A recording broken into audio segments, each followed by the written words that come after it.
Berarti janjane niku bahasa Indonesia nih ya. Yes tadi ya. Berarti kita semua ini pernah melakukan ruqyah, betul enggak? Iya. Kita semua ini pernah melakukan yang namanya ruqyah. Kenapa? Karena kita semua mesti pernah sakit. Dan kalau kita sakit, mesti kita akan berdoa kepada Allah minta apa? Disembuhkan. Nah, itu namanya ruqyah. Terus kemudian ketika panjenengan sakit, kemudian panjenengan minta didoakan orang lain enggak kadang? Berarti panjenengan minta ruqyah. Karena minta didoakan oleh orang lain. Pak Ustadz, bahwa saya didoakan, saya sakit ini. Nah, ketika itu panjenengan minta di ruqyah. Nah, sedangkan yang dilarang adalah ruqyah syirkiyah. Kalau ruqyah syariah boleh, tapi kalau ruqyah syirkiyah tidak boleh. Paham ya dari sini ya? Maka Rasulullah Shallallahu Alaihi Wasallam pernah meruqyah diri sendiri. Jadi kata Aisyah, kalau beliau sakit, maka beliau akan membacakan mu'awwidhatain, akan membacakan ayat perlindungan, doa kesembuhan untuk diri beliau sendiri. Apa doa kesembuhan itu jamaah? Ada yang hafal? Adhibil ba'sa robbanas, ya, robbanas adhibil ba'sa wasfi wa anta syafi la shifa'a ila shifa'uk syifa'an la yugadiru saqaman. Ada lagi enggak? La ba'sa tahurun insyaallah. Ada lagi enggak? Syafaqillah perempuan, kalau laki-laki syafaqallah. Ada lagi enggak? Pegang bagian yang sakit pakai tangan kanan. Kalau kepala yang sakit, kalau jantung, pegang jantungnya. Area jantung itu mana sih? Kalau asal lambung, pegang lambungnya. Kalau ginjal, pegang ginjalnya. Kalau satu, kalau dua, ginjal-ginjal. Kalau yang sakit dompetnya, minta ditransfer suaminya.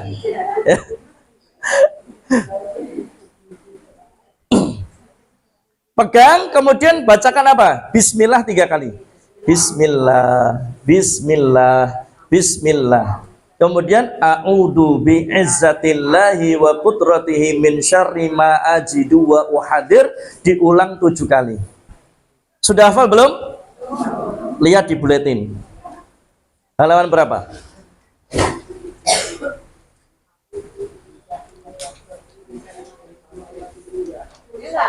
Ya, halaman 2 sebelah kanan. Halaman 2 sebelah kanan. Betul ya? Kecil banget ya? Oh ya, besok dibikin yang gede Mas Arif ya? Bikin yang gede. Insya Allah. Padahal sampun anu ya, ngagem kocok peninggal ya. Masih kecil ya itu. Allahu Akbar ya. Insya Allah. Ya, besok kita bikin yang gede. Insya Allah. Itu ada latennya, Bu. Ada latennya doanya itu ya. Ada latennya. Ada. Ya, oh yang bikin saya kok ya. Ada. Siap. Oh, apa? Oh, insya Allah. Jadi kalau jamaah sakit, ya, kalau sakit, apalagi misal pusing gitu ya. Tapi pusingnya kok angger pas tanggal tua tak ya Pak Ustadz ya? Oh, kabeh ya. Pegang bagian yang sakit, bacakan bismillah 3 kali, kemudian tadi a'udzu bi'izzatillahi wa qudratihi min syarri ma ajidu wa uhadir, diulang 7 kali. Ya. Itu kenapa kok kami bikin buletin? Karena banyak doa ruqyah, ayat ruqyah yang kemudian belum banyak dihafal. Dan karena apa? Ya belum banyak yang tahu.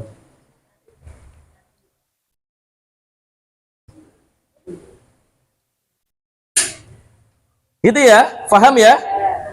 Jadi setiap kita itu butuh ruqyah. Setiap kita itu mesti pernah meruqyah diri sendiri, tapi kita nggak sadar kalau itu namanya ruqyah. Bahkan kita bisa dibilang pernah atau sering minta diruqyah karena minta didoakan sama orang lain supaya sakit kita jadi sembuh. Nah, kalau ruqyah syar'iyah enggak masalah, Bu. Yang jadi masalah kalau ruqyah syirkiyah. Datang ke dukun, nah dukun sekarang kan tampilannya juga islami tuh ya. Pakai peci, jenggotan, pakai gamis, pakai tasbih ya. Tapi apa? Begitu nanti datang ke dukun pakai telur, telurnya disuk-suk-suk-suk. Nanti begitu telurnya dipecah, ada rambutnya, ada pakunya, ada jarumnya. Telurnya berubah warna jadi hitam ya. Itu benar enggak ya? Wallahu alam. Tapi setahu saya yang seperti itu telurnya yang nyiapin dukun. Coba kalau telurnya yang nyiapin dari pasiennya dari rumah, saya yakin enggak. Nanti dukunnya bilang, "Oh, bukan telur itu, Bu, ini harusnya telur khusus." Telur yang sudah disiapkan, ya. Ya. Itu kan kalau pesulap merah itu kan ada triknya ya. Nah, kemudian ada lagi yang kalau ke dukun itu dibacakan mantra, apa mantranya nggak jelas. Sing biasanya dibanterke mau a'udzubillah, bismillah, al-fatihah, bariki mau coba pati jelas. Ngerti-ngerti disebul gitu ya. Didoni barang ya. Kedelalah dukunnya perokok, bakone cek nempel. Jadi disemburi sak mbako-mbakone ya. Atau nulis ayat di kertas kemudian dibakar, abunya dimasukin ke air, airnya disuruh minum. Ya. Itu cara-cara dukun syirkiyah, enggak boleh. Setahu kami yang membolehkan menulis ayat di badan itu hanya satu, Ibnu Taimiyah. Ulama yang membolehkan cara ruqyah dengan menuliskan ayat pada tubuh. Kalau pusing ya ditulis ning batuk, kalau perut ya ditulis di perut, kalau sakit punggung ditulis di punggung, kalau sakitnya di area dada ditulis di dada. Itu yang membolehkan hanya satu, Syekhul Islam Ibnu Taimiyah. Dan itu kebanyakan kemudian istilahnya apa ya? Bukan ditolak, tetapi jarang dipraktekkan oleh para peruqyah karena itu tidak direkomendasikan. Tidak disarankan pakai cara itu. Kenapa? Karena itu bisa jadi menurunkan kemuliaan, keagungan daripada Al-Quran. Masa ayat ditulis yang weteng, masa ayat ditulis yang geger, kan itu ya kan? Nah,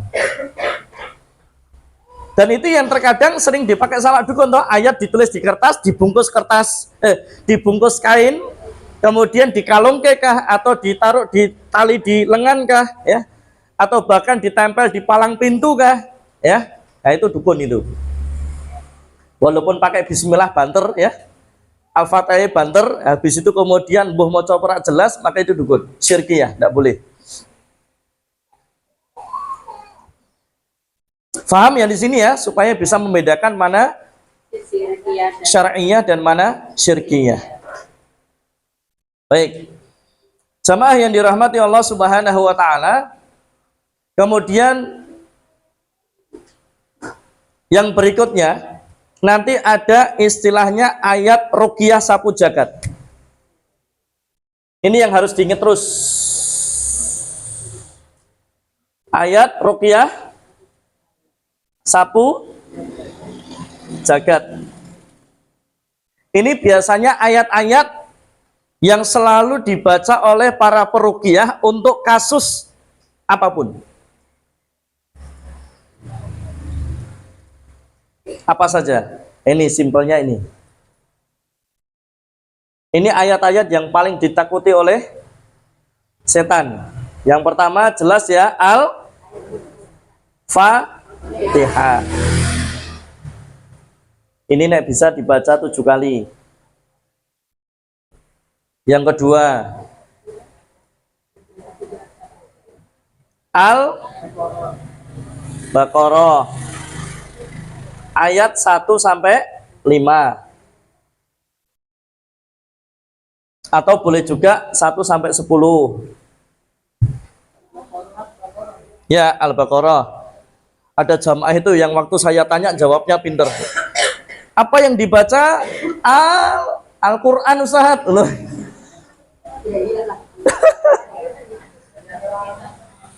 Yang ketiga, ini masih sama. Al-Baqarah ayat 102. Ini biasanya untuk kasus sihir.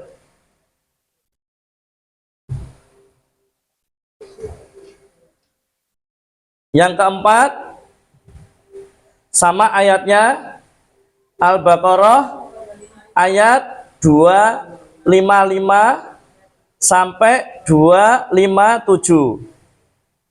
Ayat kursi, 2 ayat setelah ayat kursi.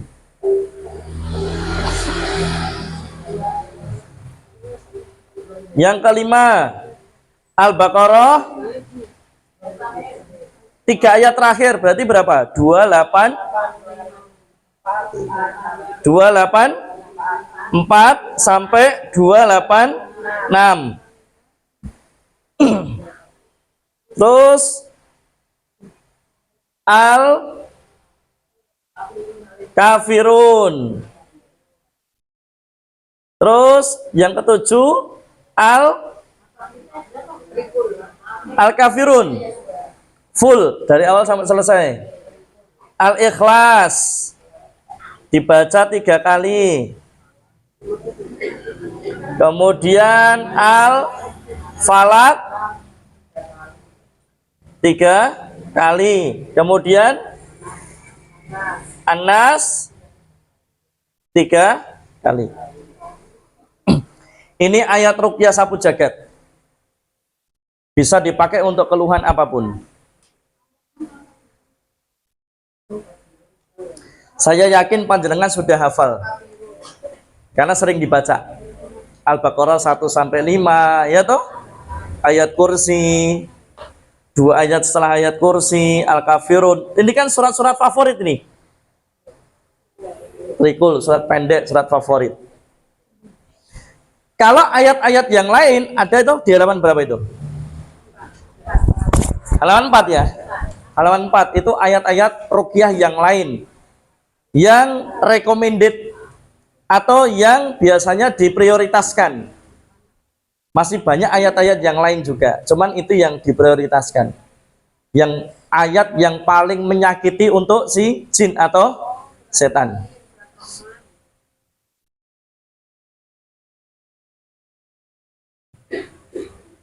Paham ya? Oke. Pak Ustadz, tadi katanya Rasulullah itu kalau sakit maka beliau akan membacakan untuk dirinya beliau doa kesembuhan dan muawidatain. Loh, bukannya orang sakit itu perginya ke dokter, Pak Ustadz? Bagi orang beriman, bagi orang Islam, orang beriman, kalau sakit yang pertama kali itu ke Allah dulu. Kecuali darurat ya, langsung masuk IGD kan itu ya. Tapi ketika dia masuk IGD dan dia sadar, maka harusnya dia ingatnya ke Allah dulu sambil medisnya tetap jalan. Kenapa? Dalam surah Asy-Syu'ara ayat ke berapa? 80. Wa idza maritu fahuwa yashfin. Kalau aku sakit yang nyembuhin siapa? Yang nyembuhin siapa? Allah. Dokter nggak bisa nyembuhin. Peruqyah nggak bisa nyembuhin. Terapis nggak bisa nyembuhin. Yang nyembuhin siapa? Allah. Loh, kalau dokter bisa nyembuhin, maka tidak ada orang yang kemudian nggak sembuh. Begitu orang masuk rumah sakit, sudah pasti sembuh. Karena dokter bisa nyembuhin. Kalau dokter bisa nyembuhin, orang yang masuk rumah sakit harusnya sembuh semua. Tapi ternyata ada kalanya dokter angkat tangan. Ada kalanya dokter kemudian sudah nyerah, tidak mampu. Ya. Kenapa? Ya karena memang dokter nggak bisa nyembuhin, peruqyah nggak bisa nyembuhin, terapis nggak bisa nyembuhin. Yang bisa nyembuhin cuma satu, Allah. Maka mintanya sama Allah. Kemudian kenapa Rasulullah ketika sakit yang pertama kali yang beliau lakukan adalah membacakan Al-Quran untuk diri beliau? Ya, karena Al-Quran itu syifa, penyembuh. Dalilnya apa? Yang pertama Al-Isra ayat 82, Yunus ayat 57, Fusilat ayat 44. Qul huwa lilladzina amanu huda wa shifa. Qad ja'atkum mau'izatum mir rabbikum wa shifaa'un lima fis sudur. Qul huwa lilladzina amanu huda wa shifa. Ini ayat syifa. Ayat penyembuh. Ayat syifa. Apa? Surah Al-Isra, surah Yunus, surah Fusilat. Ya. Jadi Allah yang mengatakan, Allah yang menyampaikan bahwasanya Al-Quran itu syifa, bisa menyembuhkan penyakit medis dan non medis. Tinggal kita ini yakin enggak? Makanya kalau orang sakit, orang beriman sakit itu yang pertama berobatnya pakai Quran dulu, doa dulu sama Allah, kemudian dibacakan ayat-ayat syifa, ayat-ayat ruqyah, doa-doa kesembuhan. Baru kemudian dia ikhtiar. Jadi gini contohnya, kalau misalkan sakit pusing, yang pertama dilakukan meruqyah diri sendiri dulu. Dibacakan ayat-ayat ruqyah sapu jagat, kemudian doa tadi ya, sapu jagat, kemudian ayat syifa, kemudian doa tadi, bismillah, bismillah, bismillah, a'udzu bi'izzatillahi wa qudratihi min itu sampai selesai. Kemudian adhibil ba'sa rabbanas. Itu kan waswa anta syafila syifa'ila syifa'uk syifa'an yughadiru saqama. Selama ini saya belajar ruqyah, mendalami ruqyah. Sekarang kalau sakit-sakit ringan itu tidak perlu obat. Karena sudah sembuh dengan ruqyah. Tinggal tingkat keyakinannya berapa persennya. Makin tinggi tingkat keimanannya bahwa Quran bisa menyembuhkan atas izin Allah, maka cepat, Bu. Sakit gigi saya baru kemarin, Bu. Maksudnya baru itu ya, beberapa bulan yang lalu itu saya sakit gigi. Nggak perlu obat. Cukup disentuh, bacakan ayat ruqyah sapu jagat, Allahumma rabban nas adhibil ba'sa wasfi wa anta syafi. Kayak buang penyakit itu, Bu. Tombol teko loro lunga, sembuh tanpa obat. Tinggal seberapa yakin bahwasanya Quran itu syifa, seberapa yakin Allah bisa menyembuhkan. Jangan sampai kita punya pikiran dokter yang nyembuhin, obat yang nyembuhin, terapis yang nyembuhin, peruqyah yang nyembuhin. Itu berarti hati-hati ya. Oke. Kemudian yang berikutnya, jamaah yang dirahmati Allah Subhanahu wa taala, nanti yang namanya penyakit itu ini ya, syifa ini bisa untuk penyakit medis dan non medis. Kalau penyakit medis ya yang bisa ditangani sama dokter itu medis. Tapi ada juga yang non medis. Apa non medis? Non medis ini bisa meliputi gangguan jin. Apalagi sihir atau santet. Apalagi ain atau hasad. Tahu ain ya? Sebetulnya ada 3, Bu. Ain, hasad, nafas.